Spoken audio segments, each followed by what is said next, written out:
হর হর মহাদেব আদেশ। জয় মা কালী। প্রতিটা জীবজগৎ এবং মানবকুলকে বেঁচে থাকতে গেলে তার যে জীবনের জীবনী শক্তি দরকার হয়, এই জীবনী শক্তি দেহের ভেতরে সঞ্চারিত, যার যত বেশি ভালো সে দীর্ঘ আয়ু হয়ে থাকে। আচ্ছা, কিন্তু ব্যাপারটা হচ্ছে যে এই জীবনী শক্তিকে বৃদ্ধি করার জন্য অর্থাৎ প্রাণ শক্তিকে বৃদ্ধি করার জন্য আমি আপনাদের আজকে প্রাণ মুদ্রা দেখিয়ে দিচ্ছি। এই প্রাণ মুদ্রাটা অন্তত আপনারা 20 থেকে 30 মিনিট আপনারা নিত্য পাঠ করবেন না, এটা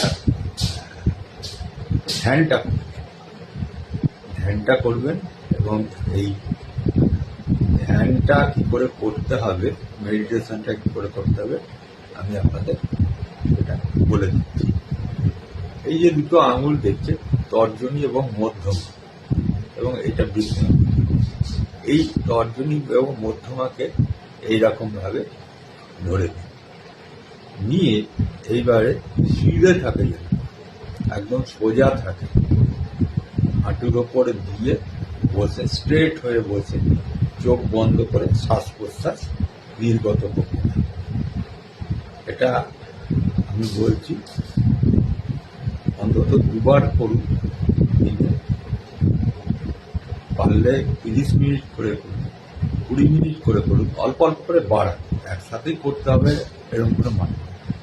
দেখবেন আপনাদের জীবনের যে প্রাণবায়ু, মানে প্রাণের যে সঞ্চার হয়ে আপনাদের যে দীর্ঘায়ু হওয়ার যে একটা প্রবণতা থাকে, বিশেষ করে যারা বিভিন্ন রকম রোগ ব্যাধিতে ভুগছেন, যে কোনো রকম, সেটা যে কোনো রকমের রোগ হতে পারে, এই রোগের হাত থেকেও কিন্তু অনেক আছে। মানে আপনি যদি নৃত্য করতে পারেন 70 থেকে 80% আপনি কিন্তু এই রোগ নিরাময় করিও।